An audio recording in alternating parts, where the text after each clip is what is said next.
Yesu Kristo ashimwe cyane. Dusangire amajambo dusanga mu butumwa bwiza ngo bwanditswe na Matayo gice cya 6 umurongo wa mbere a haravuga ngo mwirinde ntimukorere ibyiza byanyu mu maso y'abantu kugira ngo babarabe. Dusangire ijambo rivuga ngo ntukoreshwe no gushimwa n'abantu. Yesu yaraduganye n'abigishwa biwe ku musozi hamwe n'ishengero rinini mu byo yabigishije muri kino gice cya 6 muri buno butumwa bwiza bwa Matayo byari byerekeye ibijyanye no kudakora ibyiza kugira ngo dushimwe n'abantu. Kandi biroroshe iyo uri mu mugwi usanga wakoze kugira ngo ushimwe n'abantu. Icyambere hari igihe ukora kugira ngo wereke bagenzawe ko nawe wakoze canke kugira ubemeze. Icya kabiri hari igihe ukora kubera nabo bakoze kugira ngo ubigane. Ikigira gatatu hari igihe ukora kugira ngo nawe uze wishugwe. Ariko rero nkundira ndakubwire ibijyanye no gukora kugira ngo natwe tuze twishugwe, nagira ndagusabe ntivyirirwe biraguhangayikisha canke ngo ubishire ku mutima bigukoza ivyaha, kuko ijambo ry'Imana riratubwira yuko ico biba ari cyo uzokwimbura. Bisigura yuko ni wakora neza ugaha abandi canke ugatangira Imana nawe uzovyimbura. Ivyo rero ntiwirigura bishira mu mutima wawe kugira ntibikwanduze.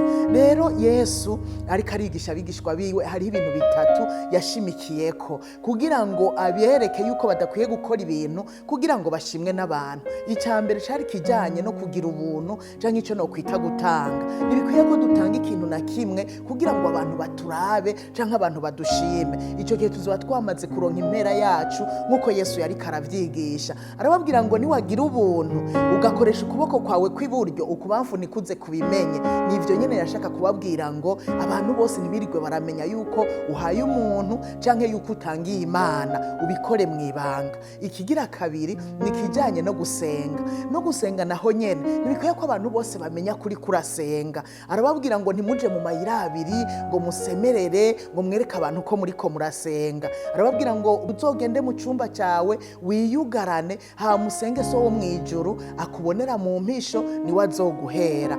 Burya iyo dukoze ibintu ku mugaragaro impera tuba tumaze kuyironka, ariko nitwabikora mwibanga data wo mwijuru azobibona aduhembe. Ikigira gatatu cyari kijanye no kwisonzesha. Arababwira ngo nimwisonzesha reka kwirigwa murarika kwisiga ngo mwisiga iminyota ngo mumere nk'abashavuye mwerekane ko mushonje mujondogoye. Oya, aho kuzoba ari kugira ngo muvyereka abantu, kandi ntibikwiriye ko abantu aribo muvyereka. Musenge muri mu mpisho mwisonzeshe mwibanga data wo mwijuru niyabibona niwe azobahemba. Ariko nimwavyereka abantu impera yanyu muzoba mumaze kuyironka. Nuko rero jewe nawe ikigwa dukwiye gukuramwo niki? Ivyo dukora vyose tubikore mwibanga, nitubikore kugira ngo twereke abantu kugira ngo badushime.